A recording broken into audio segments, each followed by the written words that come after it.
Assalamualaikum warahmatullahi wabarakatuh. Salam sejahtera untuk kita semua. Semoga kita semua selalu dalam lindungan Allah Subhanahu wa taala dan juga selalu diberikan kesehatan. Pertama-tama yang saya hormati yaitu Bapak dosen Wijojo Kurniadi STMM selaku dosen pengampu mata kuliah aspek hukum dalam pembangunan. Perkenalkan dengan NIM 411181110. Izinkanlah saya untuk mempresentasikan mengenai yaitu dari sampai langsung saja materi. Yang pertama yaitu sistem hukum. Sistem hukum di berbagai negara pada umumnya dibagi menjadi dua kategori dan contoh, Indonesia menganut sistem hukum civil law dan Amerika menganut sistem hukum common law. Sistem hukum common law berdasarkan pada kasus hukum dan pengalaman serta tidak mengacu pada hukum tertulis. Fungsi common law adalah membuat bentuk persidangan menjadi seperti kontes antara dua pihak yang bersengketa dengan difasilitasi oleh hakim yang bertindak sebagai moderator. Selanjutnya yaitu negara dengan sistem hukum civil law, memiliki peraturan hukum yang lengkap, berkesinambungan, dan terus diperbarui untuk segala hal yang mungkin diajukan ke pengadilan. Hukum dan peraturan yang berlaku dibedakan dalam beberapa kategori hukum dan jenis hukuman. Fungsi hakim adalah menggali fakta persidangan, meneliti permasalahan, dan memutuskan perkara. Hakim bekerja berdasarkan aturan yang sudah baku dan tertulis. Selanjutnya berdasarkan pembagian tanggung jawab. Menurut Perpres nomor 54 tahun 2010, yang pertama yaitu lamsam kontrak, merupakan kontrak pengadaan barang atau jasa atas penyelesaian seluruh pekerjaan dalam batas waktu tertentu, sebagaimana ditetapkan dalam kontrak dengan ketentuan,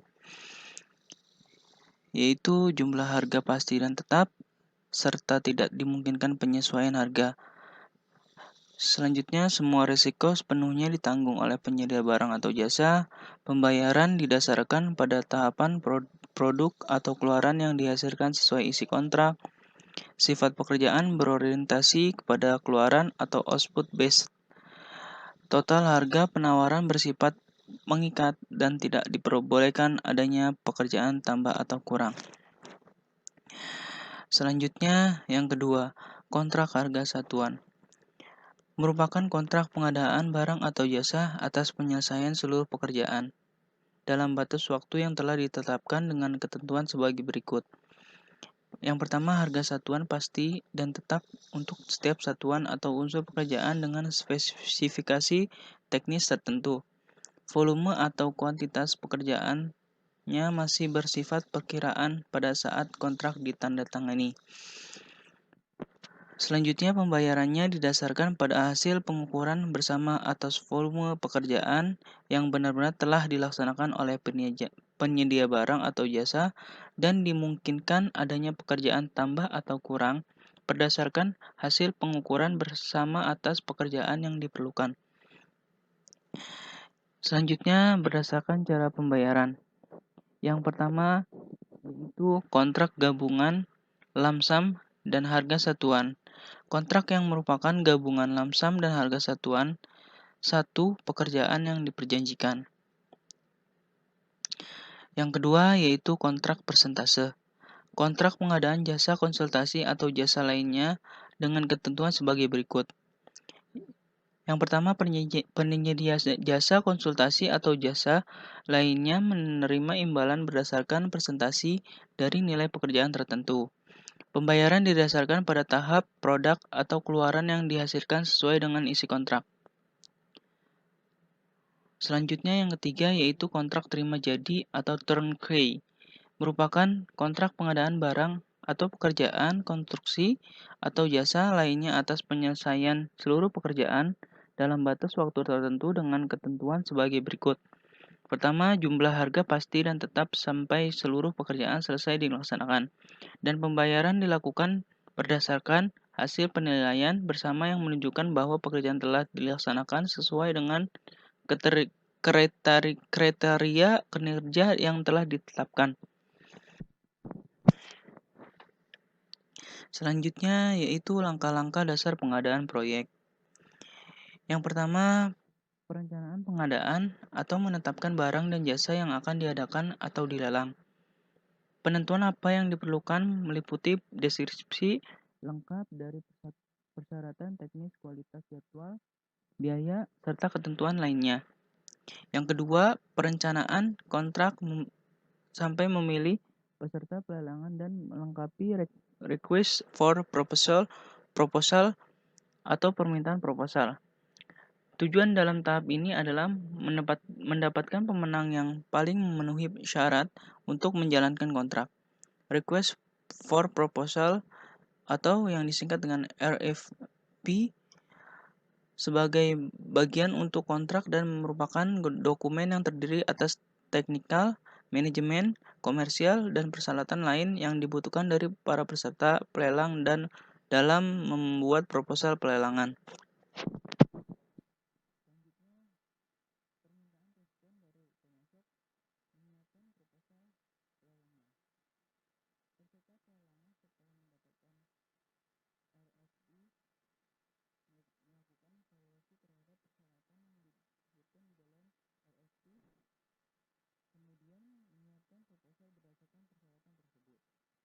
Waktu bagi peserta pelelangan dalam menyiapkan proposal tergantung dari kompleksitas persyaratan dalam RFP. Pada proses pelelangan, owner dapat melakukan pre-bid dan pre-award meeting. Selanjutnya, pemilihan pasok sampai evaluasi pelelangan dan penyerahan kontrak.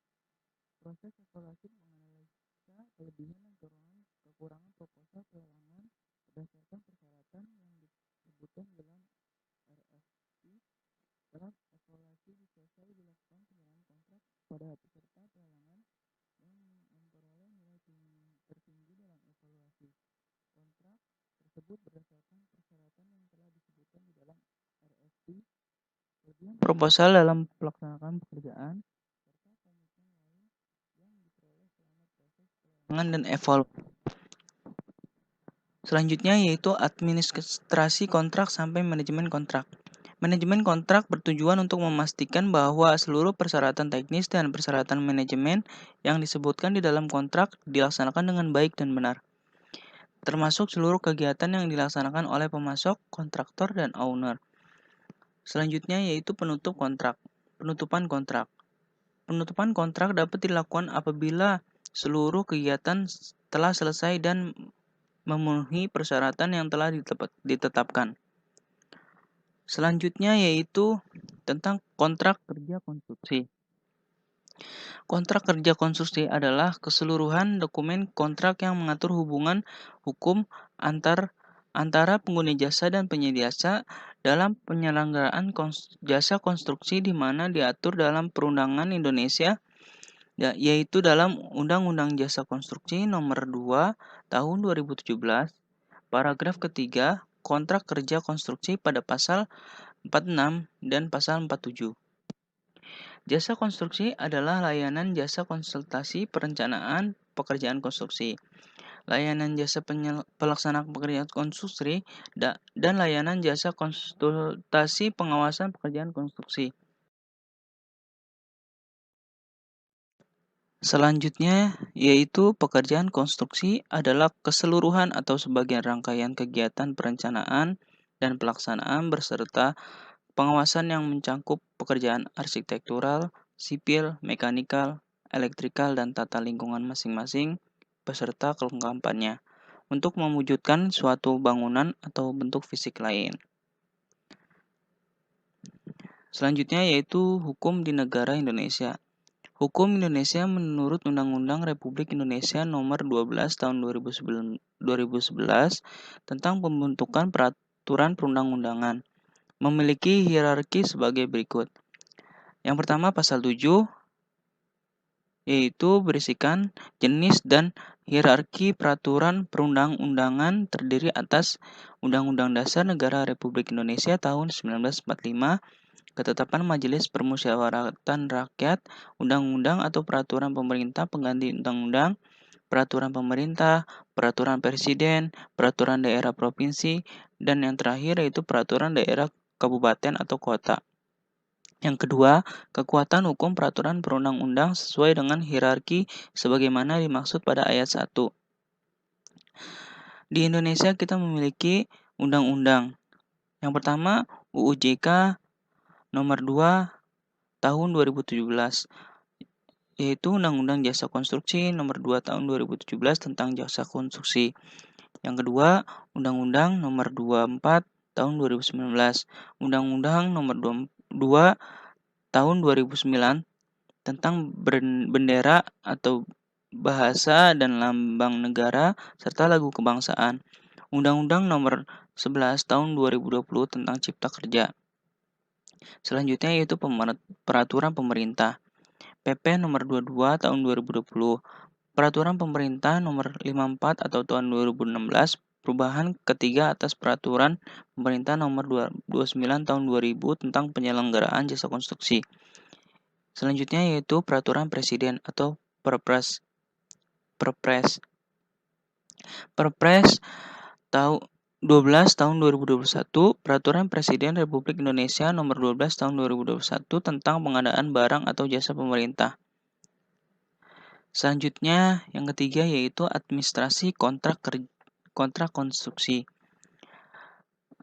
Undang-Undang Jasa Konstruksi Nomor 2 sampai 17 yang berisikan pengguna jasa adalah orang atau perseorangan atau badan sebagai pemberi pekerjaan yang menggunakan layanan jasa konstruksi dan pihak yang tercantum dalam kontrak kerja konstruksi. Di sini Fidik Readbook. Yang pertama kontraktor. Orang yang disebutkan sebagai kontraktor dalam surat penawaran yang diterima oleh pengguna jasa dan pengganti sah dalam jabatan dari orang tersebut. Engineer. Orang yang ditunjuk oleh pengguna jasa untuk bertindak sebagai engineer untuk kepentingan kontrak dan disebutkan dalam data kontrak atau orang lain yang ditunjuk oleh pengguna jasa dari waktu ke waktu dan diberitahukan kepada kontraktor. Subkontraktor. Semua orang yang disebutkan dalam kontrak sebagai subkontraktor untuk suatu bagian dari pekerjaan dan pengganti sah dari jabatan orang-orang tersebut. Hak pengguna jasa adalah untuk memperoleh hasil jasa konstruksi.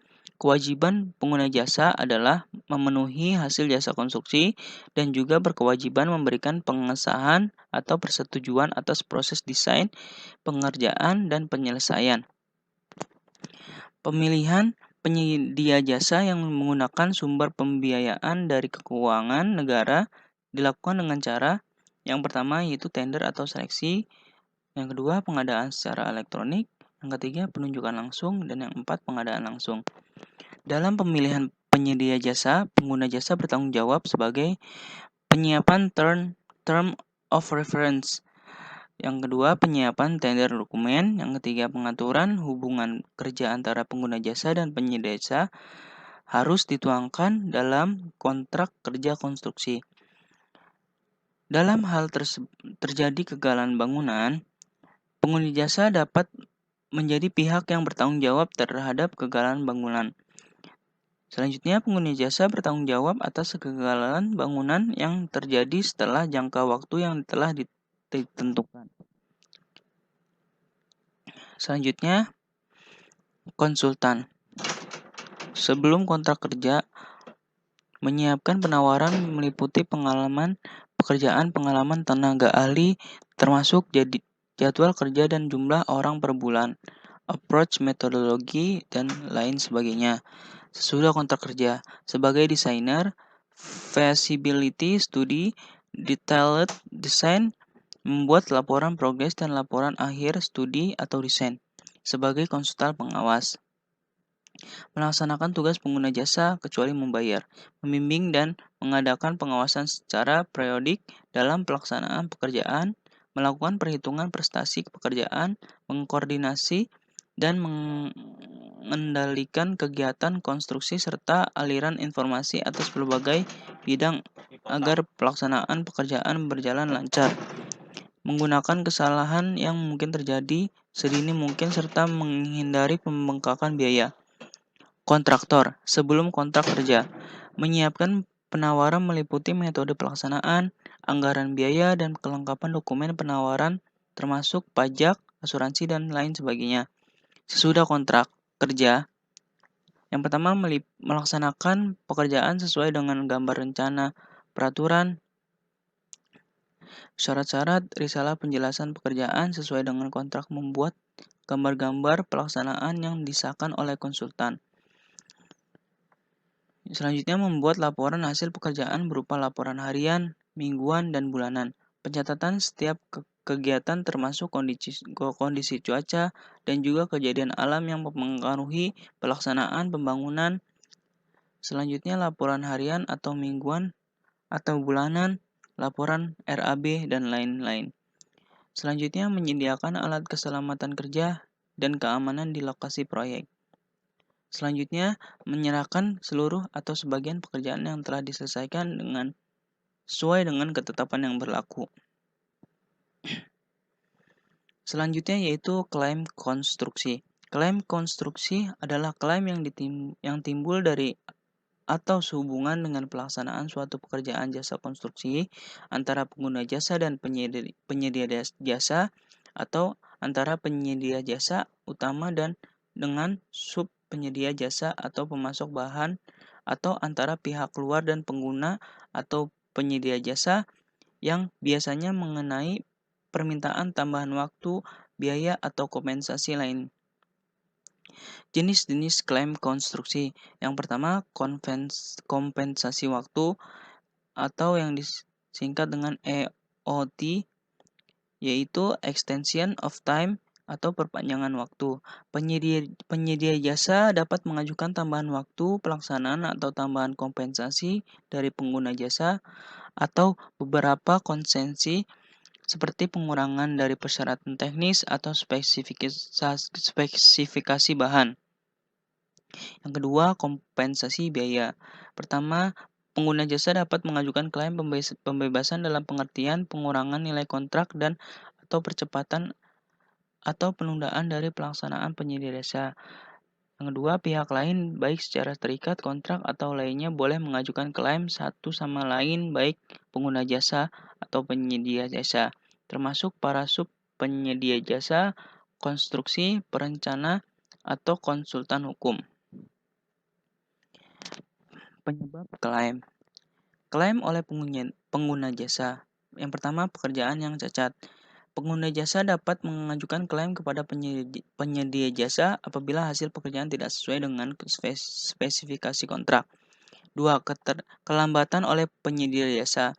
Klaim kerugian dapat timbul apabila penyedia jasa tidak menyelesaikan pekerjaan dengan tepat waktu sesuai dengan perjanjian kontrak.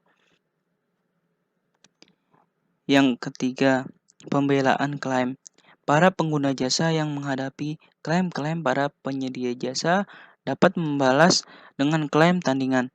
Klaim tandingan ini biasanya menyerang atau berusaha memojokkan atau mendiskreditkan unsur-unsur asli dari klaim penyedia jasa sampai dengan membuka hal-hal yang tumpang tindih atau perangkapan kerugian biaya, atau menyebutkan perubahan-perubahan atau pasal-pasal klaim dalam kontrak yang melarang atau modifikasi dari tindakan-tindakan penyedia jasa dalam hal terjadi sengketa umpamanya.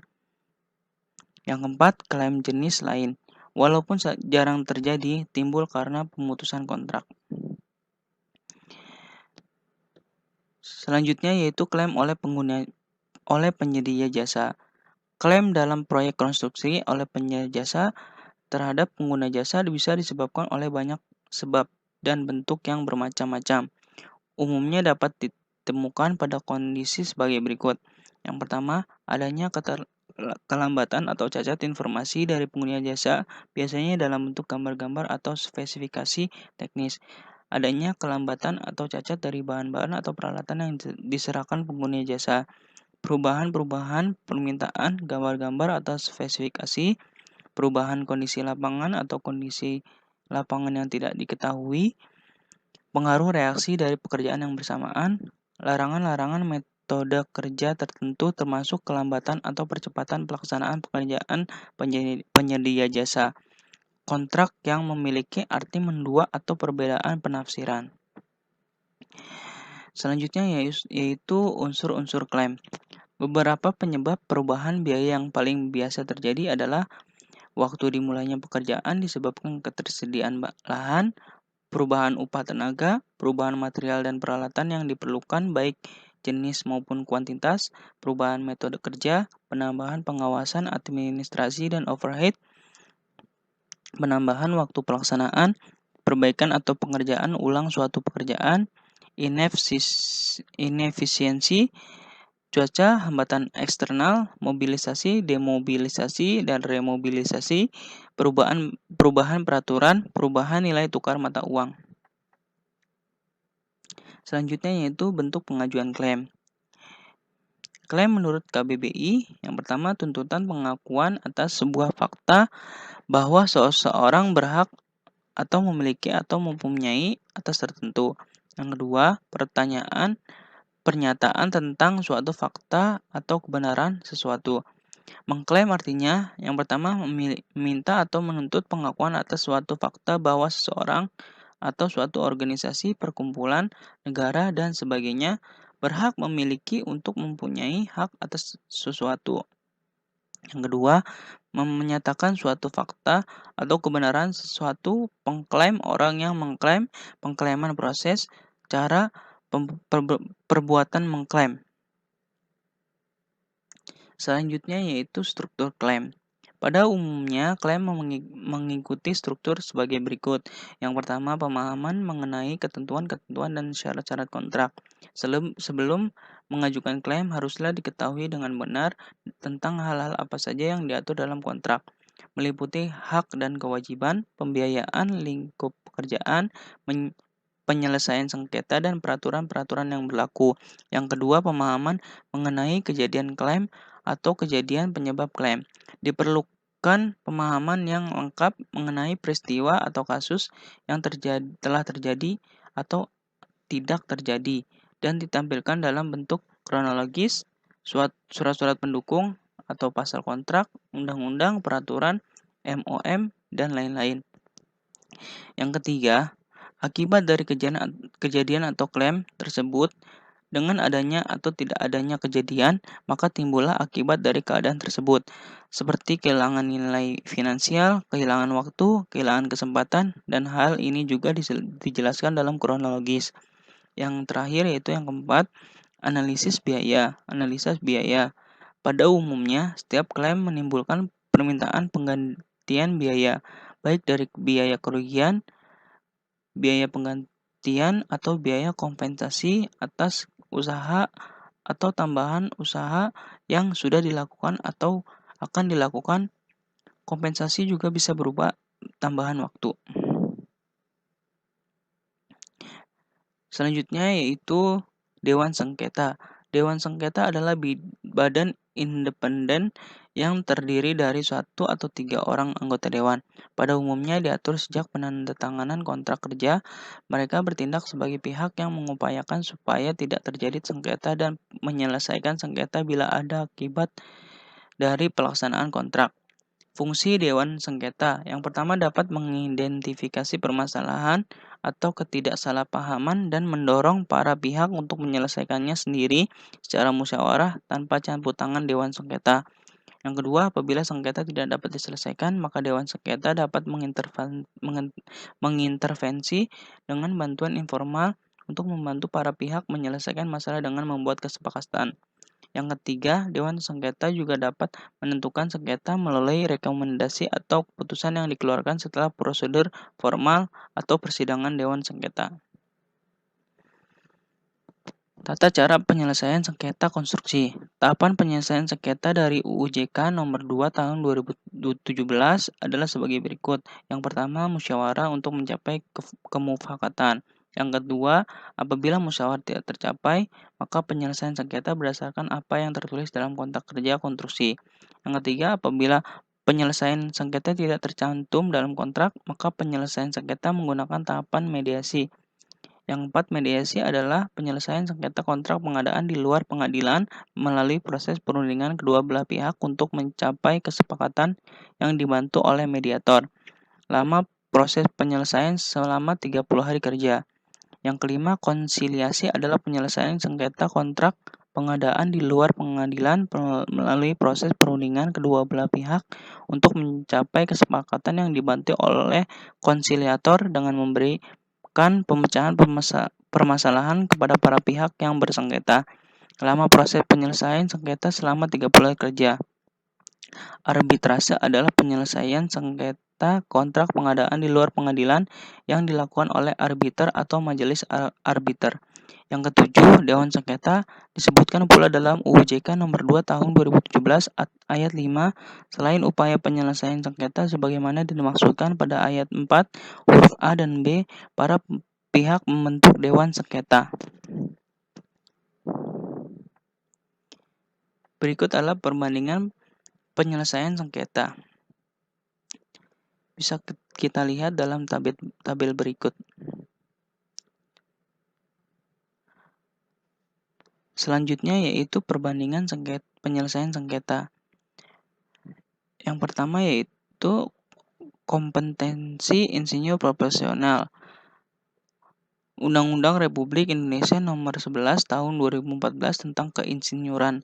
Keinsinyuran adalah kegiatan teknik dengan menggunakan kepakaran dan keahlian berdasarkan penguasaan ilmu, pengetahuan, dan teknologi untuk meningkatkan nilai tambah dan daya guna secara berkelanjutan dengan memperhatikan keselamatan, kesehatan, kemaslahatan, serta kesejahteraan masyarakat dan kelestarian lingkungan. Praktik keinsinyuran adalah penyelenggaraan kegiatan keinsinyuran. Insinyur adalah seseorang yang mempunyai gelar profesi di bidang keinsinyuran. Insinyur asing adalah insinyur yang berkewarganegaraan asing. Dalam program profesi insinyur adalah program pendidikan tinggi setelah program sarjana untuk membentuk kompetensi keinsinyuran. Uji kompetensi adalah proses penilaian kompetensi keinsinyuran yang secara terukur dan objektif menilai capaian kompetensi dalam bidang keinsinyuran dengan mengacu pada standar kompetensi insinyur. Selanjutnya yaitu sertifikat kompetensi insinyur adalah bukti tertulis yang diberikan kepada insinyur yang telah lulus uji kompetensi. Surat tanda registrasi insinyur adalah bukti tertulis yang dikeluarkan oleh Persatuan Insinyur Indonesia kepada insinyur yang telah memiliki sertifikat kompetensi insinyur dan diakui secara hukum untuk melakukan praktik keinsinyuran. Pengembangan keprofesian berkelanjutan adalah upaya pemeliharaan kompetensi insinyur untuk menjalankan praktik keinsinyurannya secara berkesinambungan. Pemanfaat keinsinyuran adalah masyarakat yang memanfaatkan hasil kerja keinsinyuran. Dewan Insinyur Indonesia adalah lembaga yang beranggotakan pemangku kepentingan dalam penyelenggaraan keinsinyuran yang berwenang membuat kebijakan penyelenggaraan keinsinyuran dan pengawasan pelaksanaannya. Selanjutnya, Persatuan Insinyur Indonesia yang selanjutnya disingkat PII adalah organisasi wadah perhimpun insinyur yang melaksanakan penyelenggaraan keinsinyuran di Indonesia. Menteri adalah menteri yang menyelenggarakan urusan pemerintahan di bidang pendidikan. Terima kasih. Saya akhiri apabila ada salah-salah kata dalam penyampaian, mohon dibukakan pintu maaf yang seluas-luasnya. Wabillahi taufik wal hidayah. Wassalamualaikum warahmatullahi wabarakatuh.